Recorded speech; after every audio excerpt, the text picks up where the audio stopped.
자, 이 비석이에요. 자, 뭐 담당 기관이라든지 위에 정도에 따라서 이제 평시경찰과 비상경찰로 나누는데, 자, 이 비석 세우기 싫으면 좀 위압감을 줘야 돼, 상대한테. 어떻게 합니까? 영화에서 보면 어떻게 해요? 이거 공 있잖아요. 공 가지고 막 창 이렇게 막 깨면서 가든가 아니면 질질 끌면서 가죠. 무섭잖아요. 그죠? 그렇게 들어가는 거죠. 자, 질, 공. 자, 정리하면 이렇게 되는 거죠. 자, 목삼겹 행사하는데, 자, 제가 협의 안 하고, 자, 독보적으로 협의 안 하고 그냥 사가지고 들어간 거예요. 그 와이프가 열받아가지고 발 먹고 예진이가 뛰어나온 거예요. 어떻게? 권총 차듯이 국자 옆에다 차고서 그걸로 저 때리려고. 아, 죽게 생겼네. 자, 비석 세우기 싫으면 어떻게 해야 돼? 질질 공을 끌고 들어가야 돼. 그래서 살아남았다. 뭐 그런 얘기입니다. 자, 그래서 뭐 발동 여부에 따라서 그 발동거 시점에 따라서 뭐 예방 경찰, 진압 경찰, 자, 권한과 책임이 이 소재가 어디에 있느냐에 따라서 국가 경찰, 자치 경찰. 자, 이렇게 나누는 것도 중요하지만 얘는 또 중요해요. 국가 경찰과 자치 경찰의 장단점을 또 알고 계셔야 돼요. 그죠? 자, 이것도 좀 이따 볼 거고. 자, 그 다음에 자, 그 위의 정도라든지 담당 기관에 따라서 평시경찰, 비사경찰 이렇게 나누고요. 질과 내용에 따라서 질서경찰, 그 봉사경찰 이렇게 또 구분을 하고 있죠. 자, 여기서 가장 큰 차이는 뭡니까? 명령 강제를 수단으로 하느냐 아니면 서비스냐? 이게 이제 가장 큰 차이가 되겠고요.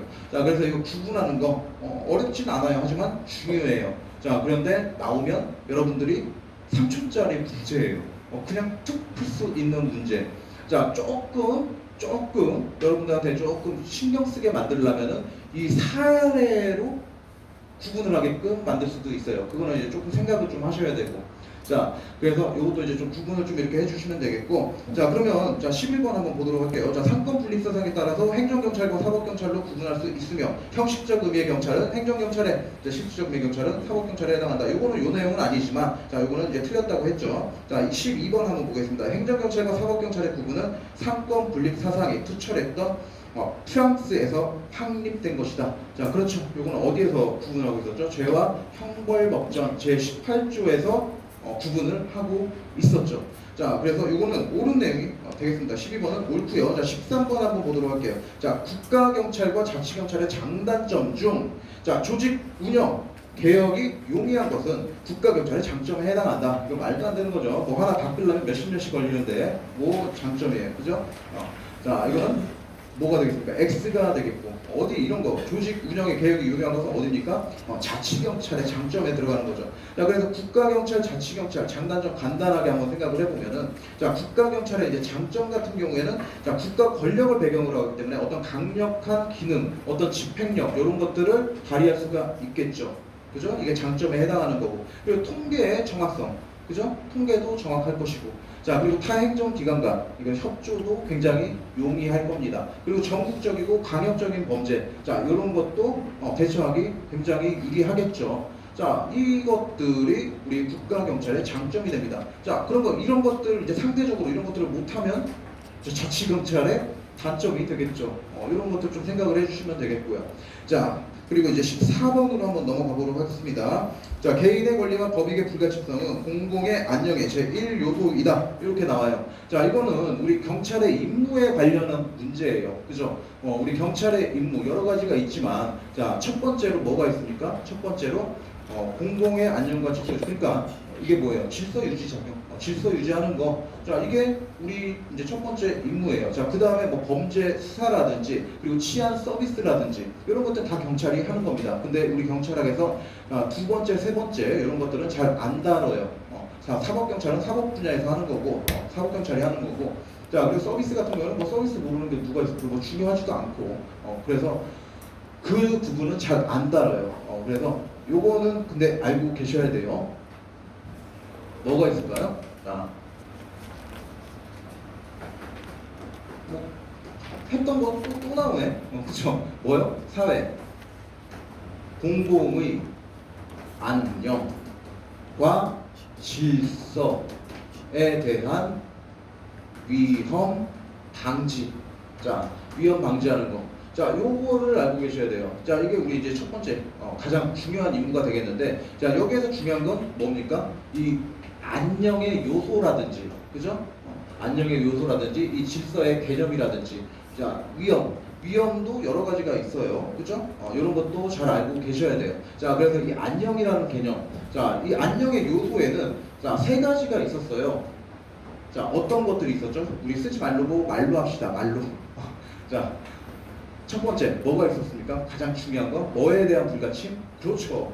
법질서의 불가침 그리고 국가의 존립과 기능에 대한 불가침 그리고 개인의 법익에 관련된 것들. 자, 그래서 이렇게 세 가지가 있었습니다. 자, 그렇기 때문에 뭐 국가에 관한 거, 개인에 관한 거. 그래서 뭐 이거 어느 하나에만 집중된 게 아니라 여러 가지를 이렇게 포괄하는 어떤 이중적인 어떤 개념이다. 이렇게 생각을 해주시면 되겠고, 자, 여기 관련된 것들. 꼭 그 보호하고자 하는 어떤 법익에 대해서 위험이 꼭 존재해야 되는 것은 아니다. 이거 익숙하죠? 이거 문제 하도 모의고사에도 잘 나오고 그러니까. 자, 이런 것도 좀 생각을 해주셔야 되겠고. 자, 질서 개념 같은 경우에는 뭐의 총체이다? 이게 글자로 돼 있어요? 안 돼 있어요? 안 돼 있죠.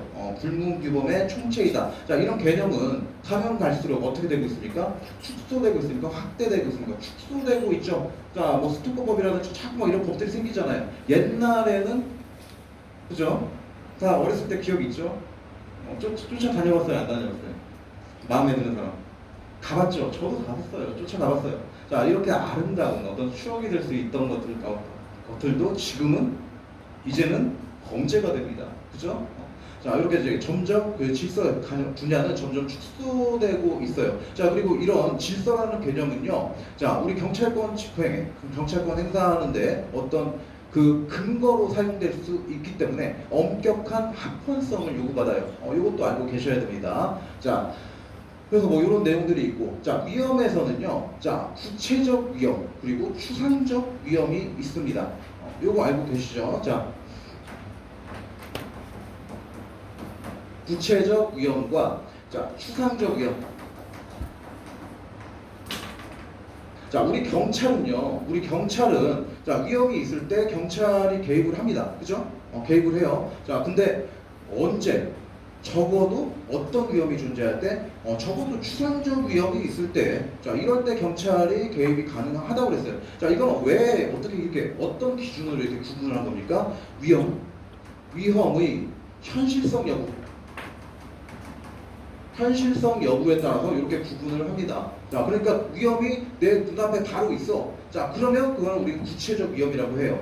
자, 얼마 전에 그 강아지한테 똥 물렸죠? 강아지한테 물린 건가? 개한테 물린 건가? 자, 한테가 물렸습니다. 자, 그럼 그 애기 입장에서 딱 생각을 해보자고요. 그 애기 입장에서 자, 강아지가 막 물려고 앞에서 막 월월이 아니겠죠? 월월이겠죠? 막 물려고 이러고 있어 내 눈앞에서. 자, 이거 무슨 위험이에요? 이거 구체적 위험이죠. 구체적 위험. 내 눈앞에 진짜 위험이 있잖아. 그죠? 그렇기 때문에 그건 구체적 위험이라고 한다. 자, 근데 이 꼬맹이가 이제는 이제 시간이 좀 흘렀죠? 흘렀어요. 이제 치료도 다 받고. 하지만 지금 어때요? 강아지에 대한 어떤 트라우마가 생겼을 거예요. 그죠? 자, 그래서 얘가 어떤 생각을 할까요? 아, 이런 개새끼들은 그냥 이렇게 풀어보면은 정말 위험해. 그렇기 때문에 얘네들 나올 때, 주인들이 가지고 나올 때, 개를 데리고 나올 때는 어떤 조치가 필요해 라고 생각하는 것. 그렇기 때문에 어떡합니까? 우리는 지금 현실 세계에서는 개들 나올 때 어떤 이런 추상적 위험이 있기 때문에 입마개를 하고 이런 줄을 가지고 나오게끔 해요. 그러니까 우리가 생각을 해봤을 때 지금 현실적으로 위험은 없지만, 현실적으로 위험은 존재하지 않지만 우리가 생각해봤을 때 이런 어떤 행정 조치가 필요할 것이다 라는 결론에 다다르게 될 때, 자, 그럴 때 그런 위험, 자, 그런 위험을 우리는 추상적 위험이라고 합니다. 자, 그 간단한 걸로 여러분들 뭐예요? 자, 불신검문하는 건 왜 하는 거예요? 지금 당장에 위험이 있기 때문에, 현존하기 때문에 그 범인을 잡아내기 위해서 하는 거잖아요. 불신검문. 자, 그런데 순찰은 왜 합니까? 어떤 추상적 위험이 존재하기 때문에 그런 것들을 예방하기 위해서 순찰 활동을 하는 거예요. 자, 그래서 자, 우리는 자, 적어도 뭐 할 때? 추상적 위험이 있을 때 경찰이 개입을 하게 됩니다. 자, 여기서 이제 중요한 게 요거하고 또 하나 나오죠. 외관적 위험. 자, 그리고 오상 위험. 그리고 또 뭐 있습니까? 위험 혐의가 있는데 이 오상 위험은요 우리가 또 어떻게 얘기해요? 추정적 위험 이렇게 표현을 해요. 그러니까 이게 얘하고 어때요? 헷갈릴 수가 있어요. 그냥 못 보고 그냥 지나칠 수도 있어요. 그래서 이 문제를 잘 냅니다. 이 승진 쪽에서도 잘 내고요. 자, 그러니까 이거 추산적 위험이지. 이거 설명하면서 여기에다 추정적 넣기도 하고 여기에서 오상 위험, 추정적 위험 얘기하면서 추상적 위험 넣기도 해요. 그러니까 이거 좀 구분을 해서 조심을 해주시고 자 외관적 위험 같은 경우에는 자 경찰이 어떻게 인식한 거예요? 잘한 거예요. 그죠? 잘했지만 자 그 상황을 잘 판단했지만 일단 결과가 안 좋은 거야. 자 이런 예로 어떤 것들이 있어요? 가장 유명한 게 그 범죄 수사극 보고 있는 할아버지, 그죠? TV 소리 굉장히 크게 틀어놓고, 그래서 이제 밖에 지나가던 경찰이 그 소리 듣고 악 소리가 나니까 들어간 거죠. 문 부시고 들어가 버린 거예요, 그죠? 근데 그 상황은 누가 봐도 경찰이 그렇게 한 게 정당해요. 객관화가 됩니다. 객관적 정당화가 이루어져요. 그런 상태는. 자, 그러면 그 경찰의 임무, 그 경찰이 한 그 직무 집행은 어때요? 오늘 잘한 거예요? 못한 거예요? 잘한 거죠. 정당한 겁니다. 그래서 적법한 직무 집행이지만 그걸로 인해서 어떤 손해가 발생했어요. 국민한테. 자, 그렇다면 거기에 대해서 국가가 손실 보상을 해주겠죠. 자, 재산상 손실에 대해서만 보상을 해줬었어요. 기존에는 6월 25일 전에는 그죠? 하지만 지금은 어떻게 됩니까? 생명이라든지 신체도 들어갔죠. 자 이런 거 조심하셔야 돼요. 자 그래서 전에는 만약에 이런 재산상 손해가 아니라 재산상 손실이 아니라 어떤 그 신체라든지 이런 어떤 그 손해가 발생했다.